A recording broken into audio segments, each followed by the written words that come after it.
In this figure, I'm going to be taking a look at Ben Kenobi for the Legacy Collection. This is probably one of the main highlights of the Legacy Collection, actually, at least for the blue and white packaging. I've had this guy for about 5 years now. I got him brand new at a local comic book store. I think I may have paid only $30 for him, which is not a bad price at all. I have seen this action figure go for outrageous prices on eBay. And to this day, this is probably still the best interpretation of Alec Guinness's Ben Kenobi we've gotten from Hasbro, 15 years later even.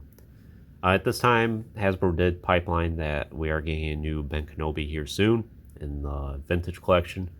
And as far as I know, it's an entirely newly tooled action figure. I probably will end up getting it, but you know, this action figure is still pretty good. It's kind of hard to imagine exactly what Hasbro can do to top this action figure off anyway. There are a couple things I wish were a little bit different. It does seem like he's kind of hunched over a little bit. I'm not sure if that's part of the design or if Alec Guinness was really like that in the film. But it just seems like his head looks a little bit more downward.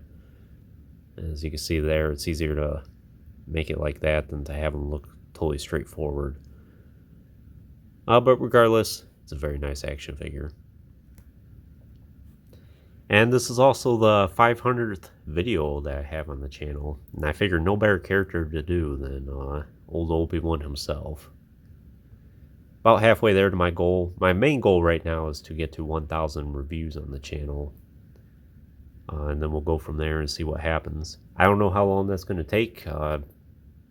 It's going on 5 years now for YouTube for me.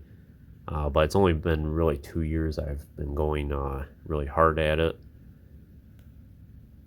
So we'll see how long it takes me to actually get to 1,000.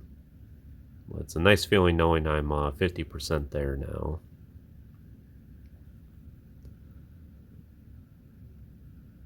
So like I said, I'm a big fan of this action figure. This is, at this time, this is the only Ben Kenobi I have in my collection. I used to own the Black Series one, but it was during the time I was going through and selling some of the action figures, so I don't have them now.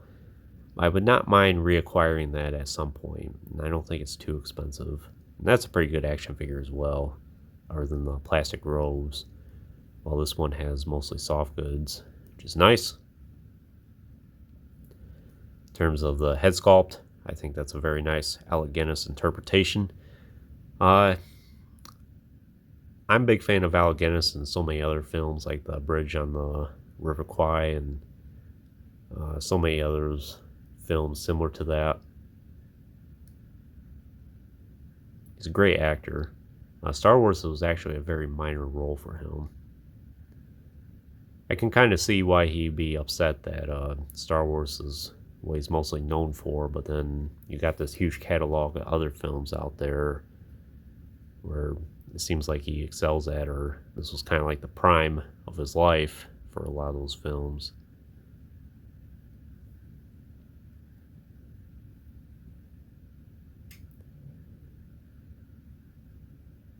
Nice paint detailing in the head sculpt as well. The beard looks good, the eyes look good. The hair looks good even. It's just a very nice head sculpt.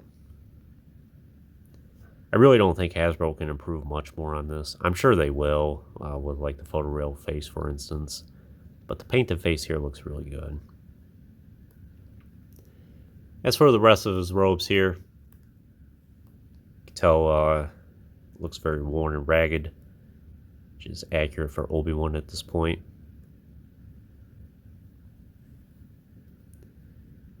You have the belt here, which doesn't really have anything much to say about it. Just has this silver detail here. That's about it. Then he does have the soft goods skirt here, which is very thick cloth material. It's interesting how they did that as well. You have the skirt go all the way around, and then you have this extra flap to create an extra layer for it on top. Then for his pants here, it's pretty basic. Does have his boots there. And his trousers.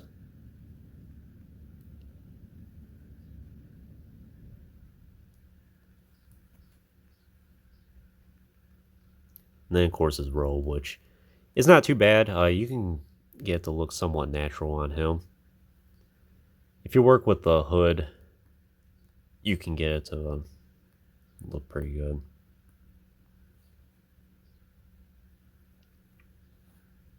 So in terms of his articulation, he is super articulated. He does have the ball joint at the head, hinge at the shoulders, then hinged elbows, swivel wrist.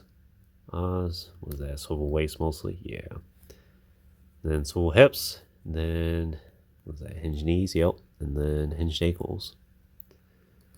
So pretty good articulation for old Ben Kenobi here. He's not going to be too acrobatic anyway, so I'm sure the TVC action figure will have like the hinge tips and the swivel thigh and all that. But old Obi-Wan, you're not going to get into many dynamic poses anyway. In terms of his weapons and accessories, he does have his traditional lightsaber here. I'm trying to think if he has a different hilt in A New Hope or not. I think this is probably it, though. Of course, it's the same lightsaber he uses in Revenge of the Sith. Nice blue blade. And as you can see, I still have the elastic bands around his hand there, but they do look like they're going to start deteriorating here soon. And that's why I won't take the robe off. I don't think there's really going to be a whole lot to see anyway. Then some very nice accessories that he comes with, which would probably make this action figure a deluxe now, as he does come with this table with a holographic Princess Leia. During that scene where she says, "Help me, Obi-Wan. Kenobi, you're my only hope." And he does have a tea kettle here with some glasses. Or cups, that is. Very nice for Hasbro to include this. I really like this accessory. Unfortunately, I can't really display it for space reasons right now, but someday I hope to get this out and display it. And you can take the holographic Leia off. It just plugs on the table there.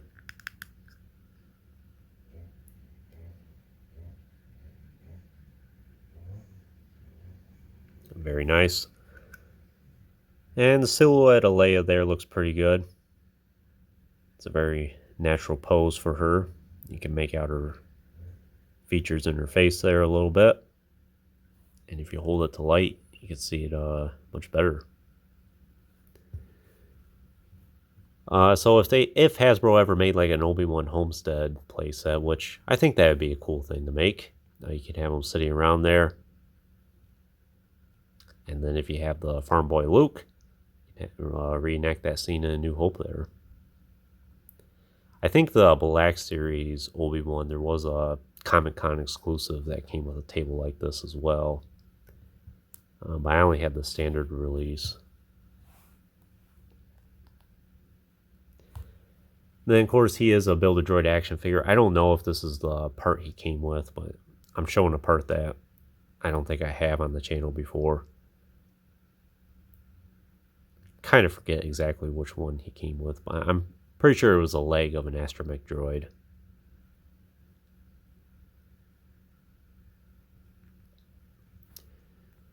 Unfortunately, I don't have a lot of comparisons I can do for him. I don't have a Farm Boy Luke, believe it or not, but of course I will get one here soon when Hasbro does the release of him. I will show off some Sand Troopers here real quick. And thankfully his right hand here is in a force gesture. So you could reenact that scene where he says you don't need to see his identification. These aren't the droids you're looking for. And if you have the Luke's land speeder, this is the proper Obi-Wan to have with that. Very nice. And of course we'll bring out my favorite Sand Trooper here.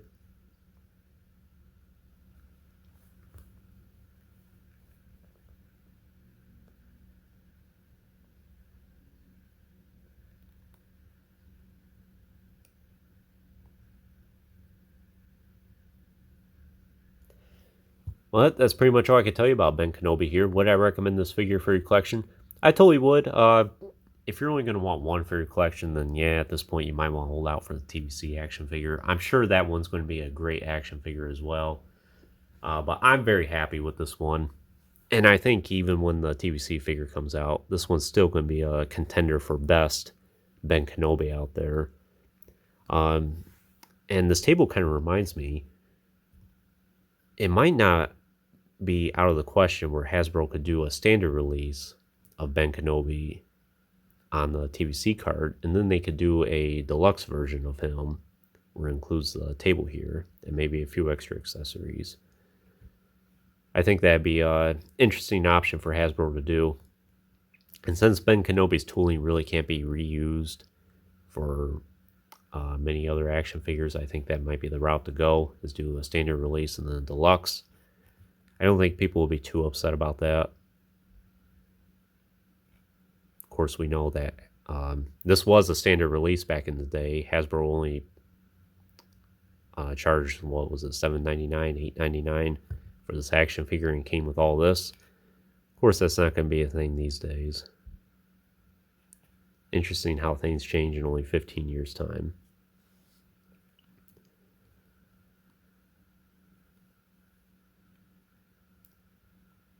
A very nice action figure. Happy to have him in the collection. Kind of a hard one to get hold of. I really don't recall seeing this guy in retail back in the day at all. I knew he existed and he was part of a wave. I just never got a chance to find him in the wild. But he is kind of a pricey action figure. Like I say, he's probably one of the more popular Legacy Collection figures. So perhaps you can find a deal like I did. I only paid $30 at a local comic book store. But if you get on eBay, you might find one for like $50. But I would just shop around for a deal for a little bit. You never know what you might find. I'm a big fan of Alec Guinness as Obi-Wan Kenobi, and this is a great interpretation of him. But anyways, that concludes this review. I hope you enjoyed it. Stay tuned for plenty more reviews in the future. There will always be more to come. If you haven't already, please like the video and subscribe to the channel. I always appreciate all your support, and check out some of the links in the description if you haven't done so already. As always, thanks for watching.